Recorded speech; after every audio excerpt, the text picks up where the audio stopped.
You wanted the best. You've got the best podcast. The hottest podcast in the world. The Chris Voss Show, the preeminent podcast with guests so smart you may experience serious brain bleed. The CEOs, authors, thought leaders, visionaries, and motivators. Get ready. Strap yourself in. Keep your hands, arms, and legs inside the vehicle at all times, because you're about to go on a monster education roller coaster with your brain. Now, here's your host, Chris Voss. Hi, folks. Chris Voss here from the ChrisVossShow.com, the ChrisVossShow.com. Welcome to the big show, my friends and family. We certainly appreciate you guys coming by the show. 14 years, 1,400 episodes plus, and we just keep on growing and doubling size every year, which is hard to do at this point, but it just amazes me how those numbers work. I am your host, Chris Voss, the man with an ego so big he can fit about 10 multiple personalities into it. Talk to my therapist. Anyway, guys, the stuff I make up on the ramble, you have no idea how this is never pre-written. Maybe some of you do. You're like, yeah, he just made that shit up and it sucked. Anyway, guys, refer the show to your family, friends, and relatives. Go to youtube.com/goodreads.com/Chris Voss, youtube.com/Chris Voss, the big LinkedIn newsletter. And we're over on TikTok now. We're trying to get the show going on there, the TikTok, so we can be cool with the kids. Those kids, those young teenagers and 20-year-olds and all their Instagrammy, TikToky. We're trying to be cool because we're old, but we're smart, and that's about all we have going for us. So we're over there too, and there's even a channel called Chris Voss's Huskies, and it has my Huskies videos of my dogs. So if you hate me and my ugly fat face, you can go look at my Huskies instead, and you listen to the podcast. You don't have to look at my face when you're watching it. There's that. Anyway, we always have the brightest minds on the show, and none of them are me. And that's why we have guests, so we can have a smart show and not a dumb show. Because God knows, the smarter you are, the sexier you are, and the more people will like you. I don't know. I'm not sure my attorneys say I can say that, but I just did, so sue me. Anyway, guys, Richard A. Moran is on the show with us today. He's the author of the latest book to come out from Wiley, I think it is, April 5th, 2023. Never Say Whatever.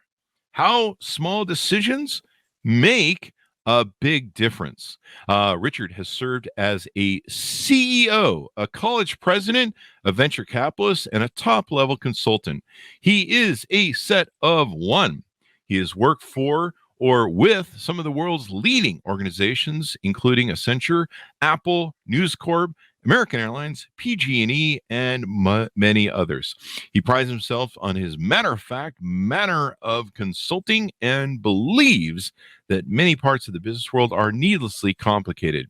He brings that perspective to bear as it relates to decision-making in Never Say Whatever. Welcome to the show, Richard. How are you? Chris, that's a great setup. Thanks. I'm glad to be dealing with your multiple personalities here. As long as the kill one doesn't emerge, the judge says it's okay, and I can remain free on bail. I'm just kidding, folks. I'm with you. I'm in a mild state of arousal just thinking about how this whole show is going to go. Yeah, my nipples are hard right now. No, I'm just kidding. That's a joke, people. They're not. Anyway, guys, comedy. We're just going to comedy. One of both of you and I will just go do stand up on the road. How's that? We'll just be a team like I don't know, Penn and Gillette or something. Anyway, give us your .com so people can find you on the interwebs, please. Yeah, well, everybody hates the word whatever. Everybody says, whatever. Yeah, everybody says, I know somebody who says whatever, and I hate it when they do that. And I ask people that, 100% of people say, I know somebody who says whatever, I'm going to kill them. And then I ask the same audience, how many of you say whatever? And only like half of them will say it, but it's not true. Everybody says whatever. It's the most annoying word in the world, in the world, and I'm here to try to kill it. There you go. It's even more annoying when it's the California Valley girl who's like, whatever. Well, that's where it started with Alicia Silverstone, doing the W out there. Yeah. But, two things happen when you say the word. One is you're projecting the notion that you're a slacker, or you're a stoner, or you don't give a shit, or you're not making a decision. It's usually both. And it's the little decisions that make for a successful life, successful career, and make you happier. So my premise of the book is stop saying the word, make the decision, and your life gets better. There It's you simple go. as that. Simple as that. So, Richard, give us a .com or wherever you want people to look you up on the interwebs too. So some people look you up during the show so they can kind of get to know you better. You can go to richardmoran.com, and that's my website. And I do look at it, and I do respond, and I'm here to cure you, including you, Chris. You're gonna have to argue with my therapist over that. He's saying that in order to eliminate the multiple personalities, we need a frontal lobotomy. So that might be the cure. No, just stop saying whatever, and it'll get better. Whatever. Sorry. You know, it's like an earwig. The word is like an earwig. For you, Chris Voss, for the rest of the day, for the rest of the week, every time you say or hear that word, whatever, it's going to be like, a theme from Cars for Kids or something. You won't be able to get rid of this word. Yeah. Now I'm going to have it. I wish I'd set up the sound bite in the show to have a sound plug that I could hit with the Valley Girl going, whatever. Yeah. Oh my God. Yeah. So I took a look at your website and I can verify that it is yours. So you're on this mission. Is that a correct thing to say? Because I'm reading from the PR agency and what they sent me, but you're on a mission to get rid of this W word, the whatever word. Is this a mission from God, like Blues Brothers, or what's going on? No, it's just, there's a lot of books written about decision making, and those books include, lots of sophisticated modeling and, spreadsheets and pivot tables and flux capacitors. I don't know. Decision making doesn't have to be that difficult. But here's some numbers.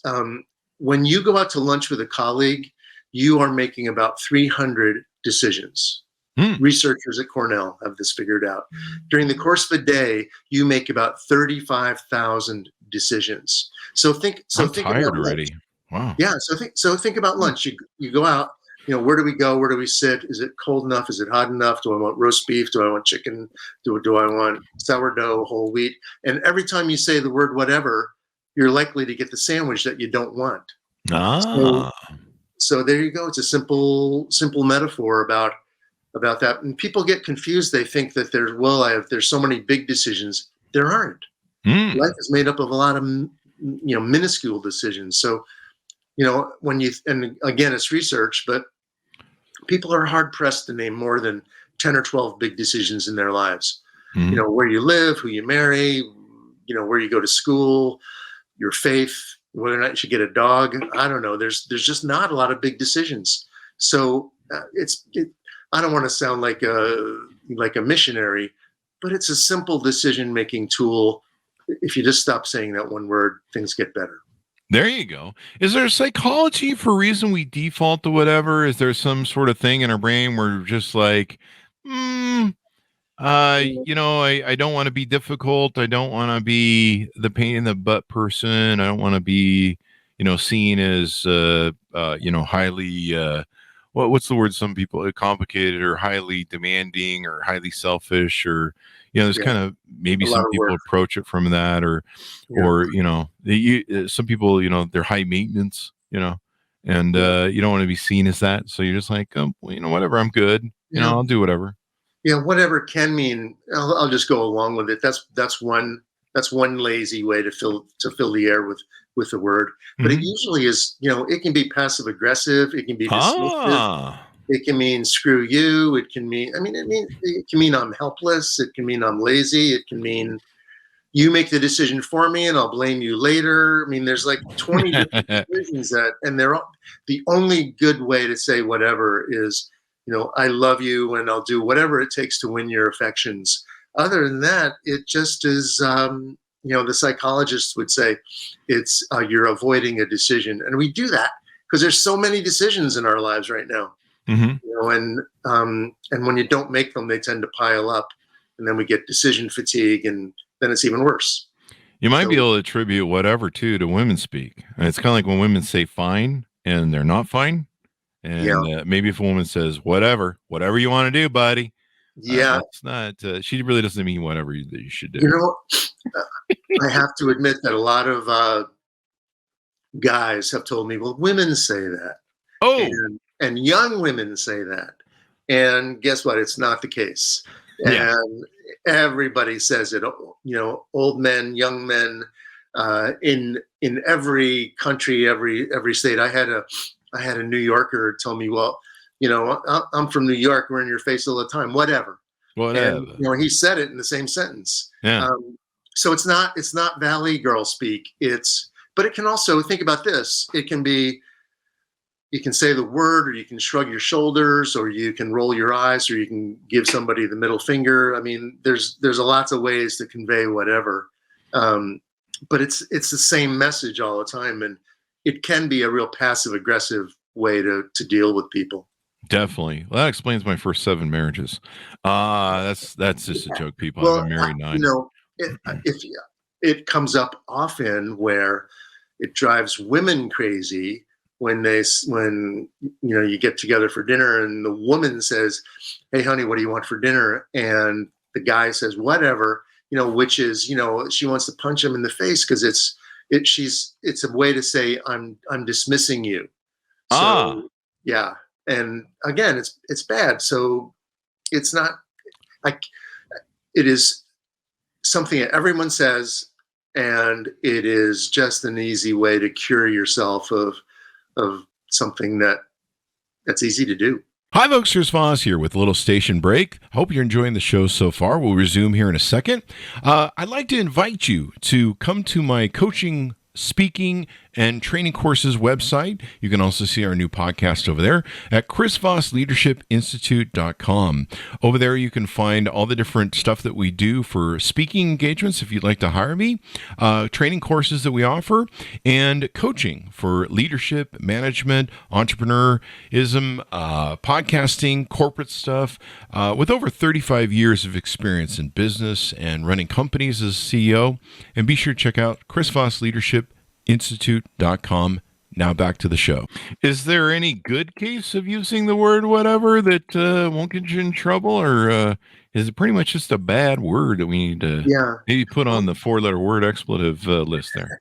Well, one of the things that I did for the book is I interviewed a bunch of people about the word and whether or not they say it, who uses it. And, people, real leaders don't say it. Real people on a mission don't say it. Steve Jobs didn't say whatever. Warren Buffett doesn't say whatever. And I interviewed Michael Huerta, who used to be the head of the Federal Aviation Administration. He had 156,000 air traffic controllers reporting to him. A big job. So it took me a while for him to even understand the premise of the book. He said, at the FAA, that is not something that nobody ever talks about. I mean, can you imagine the pilot talking to air traffic control saying, runway left, runway right, and the air traffic control guy says, whatever. Whatever, just pick a lane you want to land on. Just pick one, run with it. Just let us know where you're landing. Yeah, and there's certain careers. I mean, your brain surgeon doesn't say whatever. Oh, that would be bad. Yeah. So, so certain people in certain worlds, it's not a part of their world, but in most cases it is. I found, in the interviews, I found that the larger the organization, the more likely it is that people say whatever because their voice doesn't count. Really? It doesn't matter, whatever, they're homeless people or whatever around, whatever. So, whatever, and there's probably ways to deal with this. Yeah, there really is a dismissiveness. In fact, you really struck me with that in the larger the organizations, people don't seem like they have a voice and say whatever. And I can see how that leads to complacency in an organization and powerlessness. When I wrote my book, Beacons of Leadership, I talked about how everyone can be a leader, no matter whether they're in middle management, whether they're running a team, even if they're not empowered with, I worked at companies when I was young, where I just exercised leadership abilities, whether anybody liked it or not. Sometimes it got me fired. Sometimes people liked it and employed it and empowered it. But, if people don't feel like they're empowering an organization, that can be, and they have that whatever thing. Maybe that's the same approach. We also, it's a life approach too. We seem to, as Americans, not be shocked anymore by school shootings and other things that are happening in our world. And we're just kind of like, seem to almost be saying whatever, because we don't really do anything about it. And so it looks like it affects everything in our lives, public and business. Yeah, and I want people to take a little bit of responsibility and be accountable. I talk about, I mean, it happens everywhere, especially when we were back in the office. Remember offices where I do. You'd go to the break room or the kitchen, and over the sink there'd be a little 3x5 card that said, "The maids have been fired, so clean up after yourself." Oh wow, yeah. And then you look in the sink, and there's piles of dirty dishes from tacos and Chinese food. Yeah, that's me usually. So you're faced with a choice. Do I say whatever and you just load your own dishes on top of the pile, or do you clean up after yourself, or do you clean up after everybody else? It's just not a whatever situation, and it's so that's such a small example, but it's so indicative and metaphorical for all the whatevers we have in our life every single day. And maybe people should also look at it as an opportunity to lead. Yeah. Like I'll just talk about when my tribe gets together of men, my tribe of men, and when we do gaming. And like the worst thing that can happen is, there's several options in Call of Duty of different gaming plays that we can do as a tribe to go, hunt and kill that whole caveman thing that guys are into. And there's nothing worse than when there's 6 of us going, "Hey, which game should we do? What do we want to do?" Whatever. And everybody says whatever, and like no one takes the lead. And then somebody finally has to say, "Oh, fuck it. We're just going to fucking go do this because everybody's saying whatever." And it is an opportunity to lead. I mean, especially if you're maybe someone in an organization like you talked about where they don't feel empowered. There's an opportunity to lead right there and to take the mantle. And those are the people I think that usually get promoted and are successful, is the people that show leadership qualities, because those are the people that will ascend to the top of the organization. And usually, I mean, they don't give CEO positions to people who are followers and say whatever. I don't think. Well, they don't last long. If anybody who's in leadership who says whatever doesn't last long. But that's true. Steve Jobs, you mentioned that earlier. Steve Jobs, when they're like, "Hey, what should we do to, bolster sales of the Mac and stuff?" He didn't just go, "I don't know, whatever you want to do. Should we do the iPhone? I don't know, whatever." Yeah, no, but there is good news here, because I discovered the cure. There is a cure for whatever, and it's very simple, and it's about, and the leaders all taught me this. It's about having a clear intention. That's all it takes. So the examples I use, if you have an intention, then the decisions are easy. If you intend to lose weight, your decisions are all about being on a diet. If you intend to stay married, you act and make decisions about you are married. You act like you are married. If you intend to get in shape, then your decision is to take the stairs, not the elevator. So it's very, it's 3 simple words: actions follow intent, decisions follow intent. And I make it sound simple, but it's not. But every day, if you clarify your intent, then the decisions you make about that day are better. That makes sense. I mean, that really does, because we tend to kind of do what we're focused on.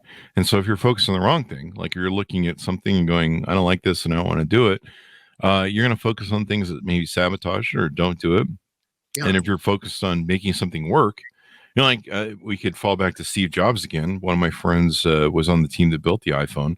And one of the hardest things they had to do was, cram a fax machine in it and a phone in it and a camera in it and all these giant big things that, especially back then, were big, and cram it into this, the software on this little teeny phone. And if they would have said, "Well, I don't know, whatever, man, I don't know if this is going to work," it wouldn't have happened. But the intent was to cram all that stuff in there and somehow make it work. And even when Steve Jobs announced it, it wasn't working properly. It was crashing about every 3 motions. And it was a miracle it worked on stage. And there was multiple phones in the desk too. But it still took them, I think, another 6 months to perfect it before they could even release the product. But the intent was the key.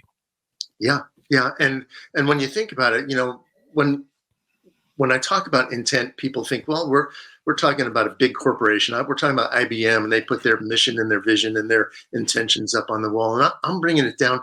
I'm to the personal level about clarifying your intent. And it's hard to do, but if you have a clear intent, then decisions are easy. If my intent is to get this book out and make it popular, make it a bestseller. So that's why I'm with you today. I made the decision to be with you today. Oh, well, that's good that you did. That's and right here we are, and I hope it happens. So, but think about it just like that, and you can do it every day. Just clarify your intent.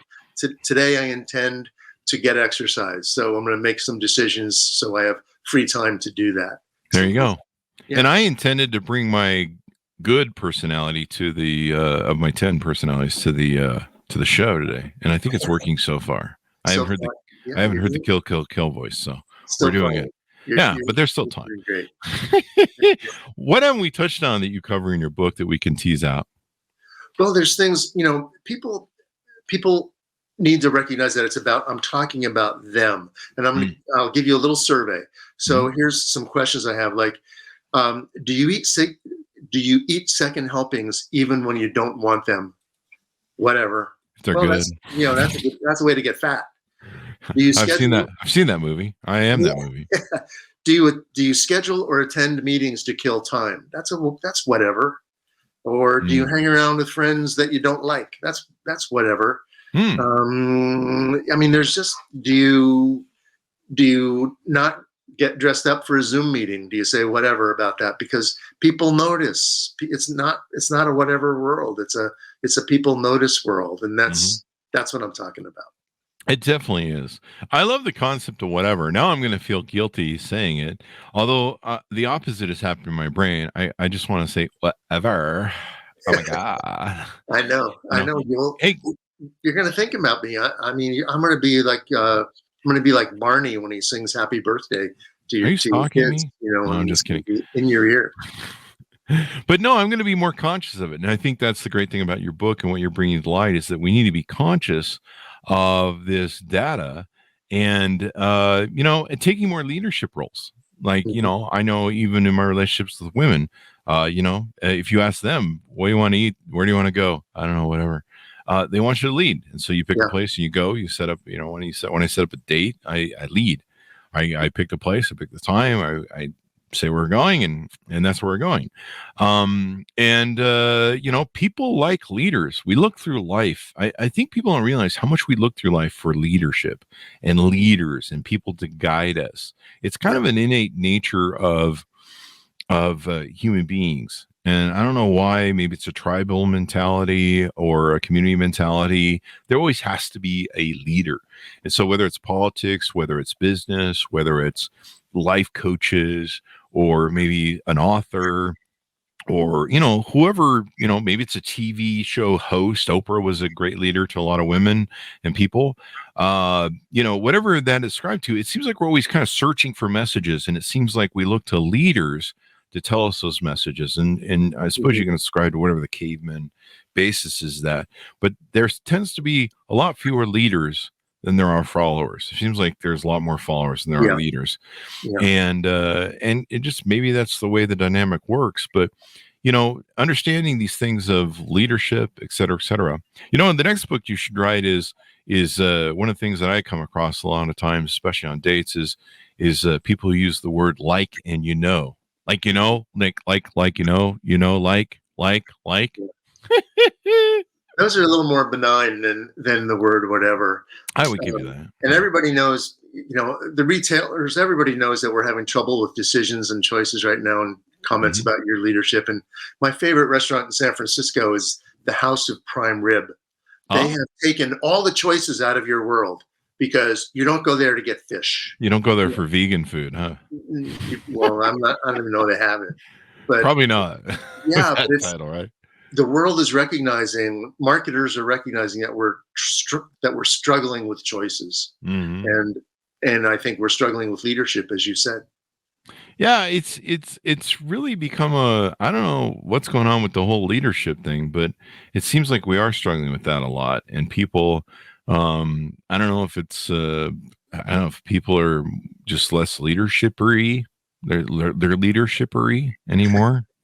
Well, people love leaders who can make decisions. And even if they're hard decisions, they like leaders who can make decisions. They will follow leaders who can make decisions. But, as you said earlier, at the most basic level, we're all in charge of something, whether it's, your church group or your bowling team, or at the most basic level, you're in charge of your own life. So make decisions about that.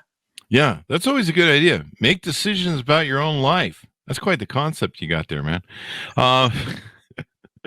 We should all do that. Anything more you want to tease out in the book before we go? Just that in the book, I put out a lot of tools and hacks about how to make decisions.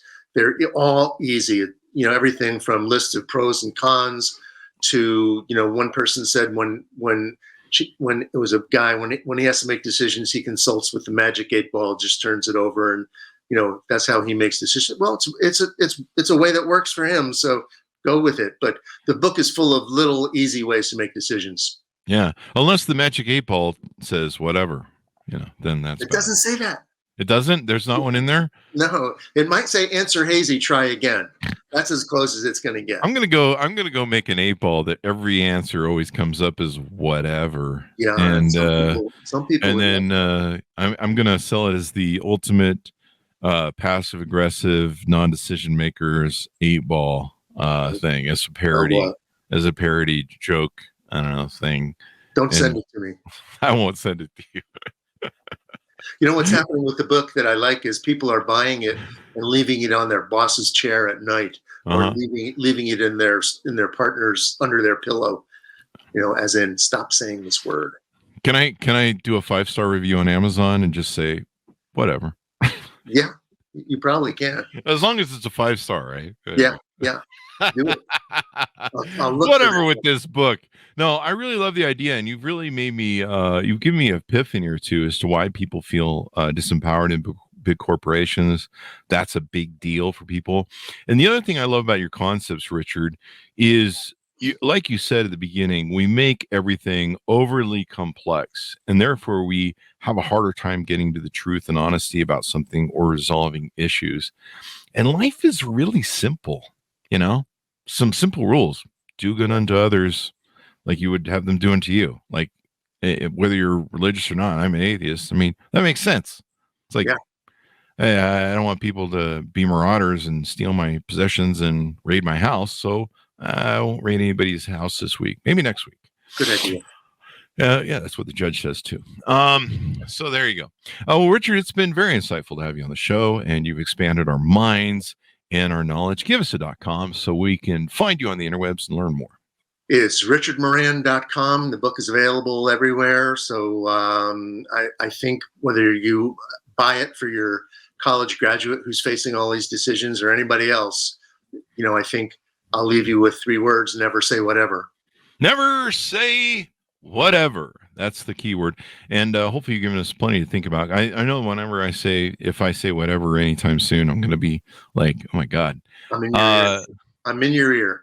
Yeah, I'll just slap myself with a rolled up newspaper or something. That's usually how I train myself.